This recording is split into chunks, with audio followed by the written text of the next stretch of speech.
las 8 de la mañana con 29 minutos. Del viernes para acá se ha hablado mucho de Enrique Peña Nieto por la circunstancia vivida en la Iberoamericana. Gracias a Lorenzo Meyer por estar aquí. Bienvenido, Lorenzo. Muy buen día, Carmen. Gracias, Denise Dresser, por estar aquí como siempre. Hola, buenos días. Sergio Aguayo, vía telefónica esta mañana de lunes. Sergio, buenos días y bienvenido. Buenos días, Carmen, Denise, Lorenzo. Imposible no abordar el asunto Peña Nieto en la Universidad Iberoamericana. Esta circunstancia que, bueno, pues se dio fundamentalmente en las redes sociales, fue materia de mucha comunicación a través de las redes sociales, algunos medios de comunicación, algunos otros pues abordaron el asunto como si hubiera ocurrido otra cosa, como suele pasar de pronto en este país. Pero bueno, vamos al análisis de esta circunstancia. Les invito a que escuchemos fragmentos de lo sucedido el viernes pasado con el candidato del PRI, Verde Ecologista, a la presidencia.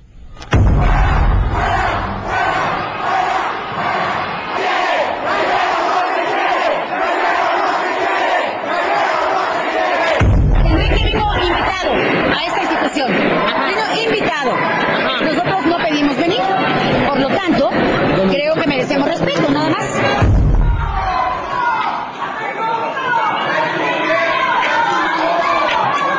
Antes de concluir, aunque ya lo había hecho, voy a responder a este cuestionamiento sobre el tema de Atenco, hecho que ustedes conocieron y que sin duda dejó muy claro la firme determinación del gobierno de hacer respetar los derechos de la población del Estado de México, que cuando se vieron afectados por intereses particulares, tomé la decisión de emplear el uso de la fuerza pública para restablecer el orden y la paz.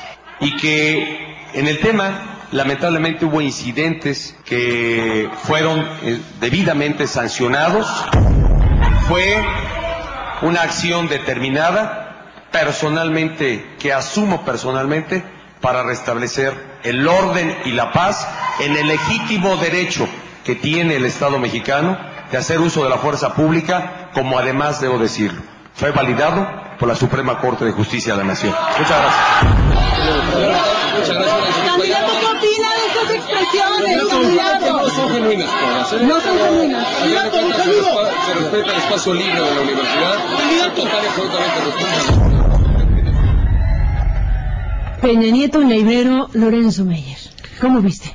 Bueno, el tema de las relaciones entre candidatos y entre presidentes y los estudiantes es un tema que ya tiene su historia en México. Probablemente los espacios universitarios son dos cosas importantes y atípicos en relación con el resto del país.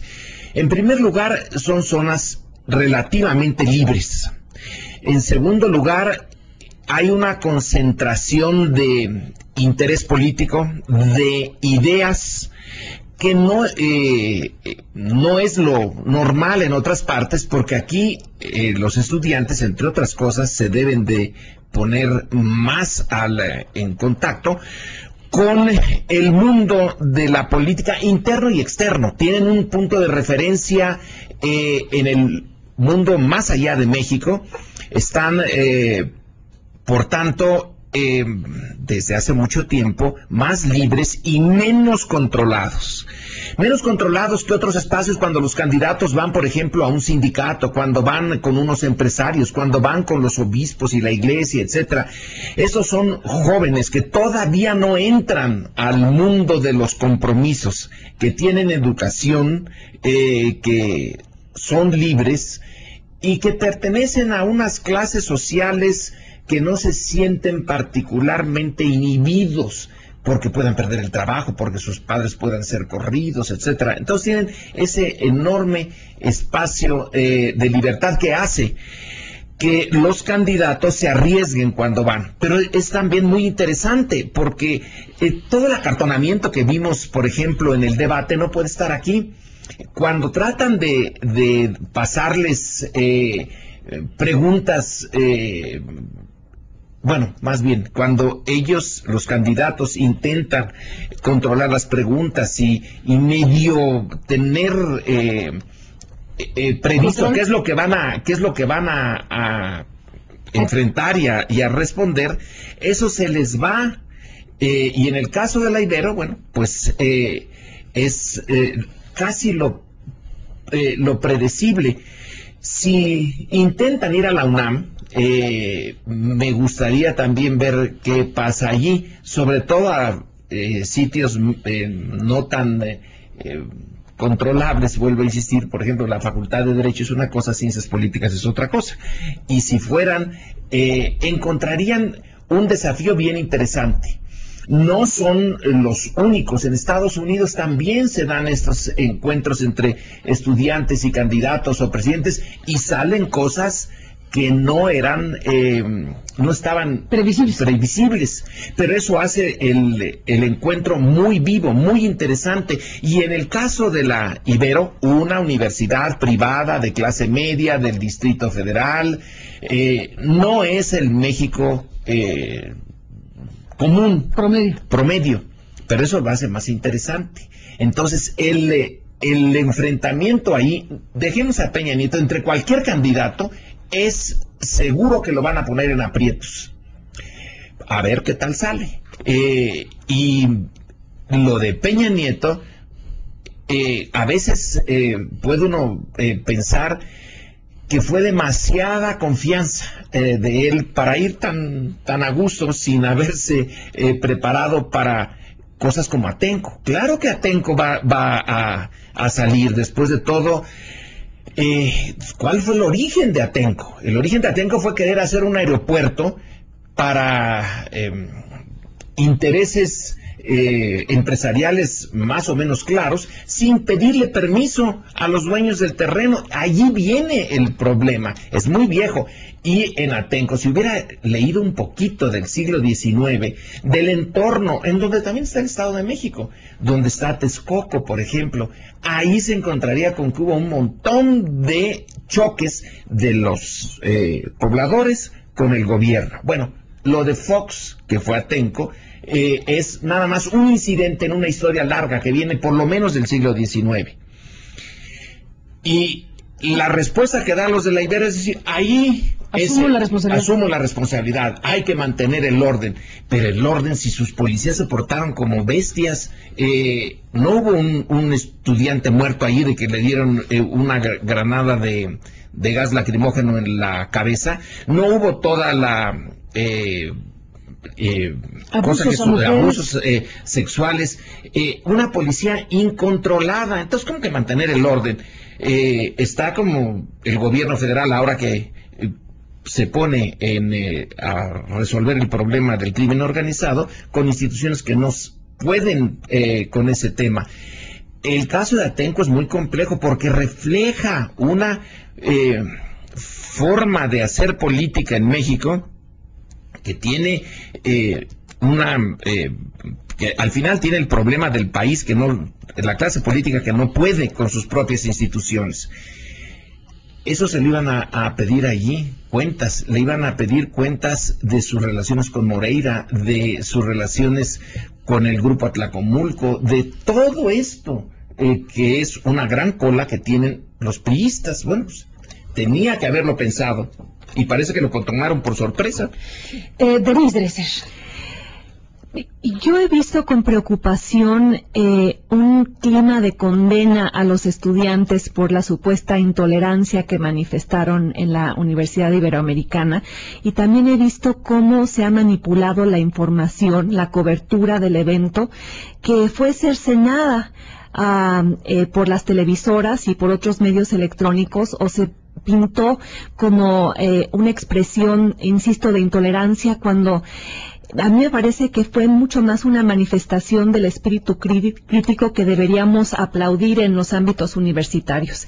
Y quizá quienes condenan a los estudiantes deberían asomarse a las redes sociales, asomarse a las crónicas que están circulando ahí, a lo que los propios estudiantes escribieron sobre lo que ocurrió, y comprender cabalmente por qué se gestó ese clima. Creo que si uno inspecciona las crónicas con mayor cuidado que la manera en la cual lo han hecho los medios principales del país, se ve que la campaña de Enrique Peña Nieto trató de llenar el auditorio de antemano con personajes afines o que aplauden a Enrique Peña Nieto, y eso generó una gran molestia en un auditorio pequeño, que ya se encontraran llenas al entrar muchas de las filas de adelante del auditorio. Y eso generó molestia entre los que no pudieron entrar y se quedaron afuera. Y creo que hay que resaltar entonces un patrón persistente que parece haber en la campaña de Enrique Peña Nieto, que es tratar de limitar, contener el auditorio, sembrar preguntas, condicionar su asistencia a la entrega de preguntas por adelantado. En esta mesa, Luis Videgaray negó que la campaña de Enrique Peña Nieto hubiera pedido las preguntas por adelantado como condición para asistir al ITAM. Los organizadores de la visita de Peña Nieto al ITAM, que no se ha dado, por cierto, me confirmaron que una joven se reunió con ellos, una joven de la campaña de Peña Nieto se reunió con ellos en un Starbucks y les pidió las preguntas por adelantado. Ese tipo de conducta, de comportamiento, inevitablemente en un ámbito universitario va a generar enorme animadversión. Y va a generar molestia, corre en contra precisamente del espíritu que significa la universidad, el espíritu de confrontación, de cuestionamiento, y así es la democracia, se nutre de aquello que el politólogo Adam Przeworski llamaba la institucionalización del conflicto. La democracia es conflicto.